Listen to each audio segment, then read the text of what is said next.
Nandito tayo ngayon sa may Tanay Highlands. Ito yung kadalasang checkpoint ko pagka nagre-review ako ng motor. Tapos, konting refreshments, pahinga, and then biyahe na uli pabalik.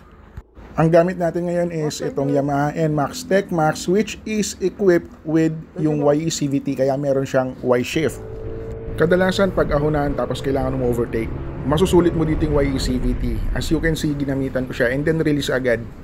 Dito pababa naman tayo, gagamitin natin yung Y-shift para mag-downshift, and as you can hear, kumakagat yung engine brake. Pero gradual lang siya, hindi siya yung para kang titilansik.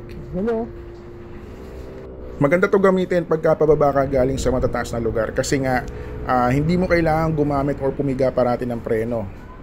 May instances kasi na pwedeng mag-overheat yung disc brake mo, kaya naman bumigay sa sobrang init na lumalapat na yung preno.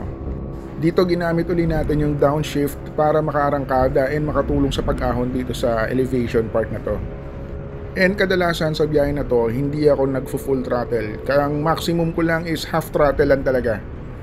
Pag naka-engage yung Y-shift tapos bigla mong clinose yung throttle, automatically magzi-zero yung Y-shift level niya. So umpisa medyo mahirap gamayin yung Y-shift button kasi ang daming pwedeng pindutin dito sa left side ng handlebar. Dapat Y-shift yung pipindutin ko nun, kaya lang yung busina yung napindot ko. Hindi sa lahat ng panahon kumakagat yung Y-shift. May certain conditions na kailangan ma-meet para pumasok yung shifting mo. May indicator sa display panel na magfa-flash pagka hindi pumasok yung downshift mo. Naobserbahan ko rin na maka-cancel out yung downshift mo pagka napindot mo yung mode button. From a stop position, pagka bigla mong piniga yung throttle para umarangkada, automatic mag-shift siya sa level 1 ng downshift.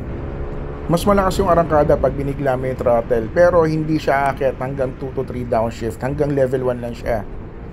Kung banayad naman yung pag-twist mo ng throttle mula sa stop position, hindi kakagat yung first level ng downshift. To be honest, pwede mo namang hindi gamitin yung Y-shift for your daily commute. Pero kung may sitwasyon na mas kailangan mo ng extra power, nandyan lang siya nakaabang sa command mo.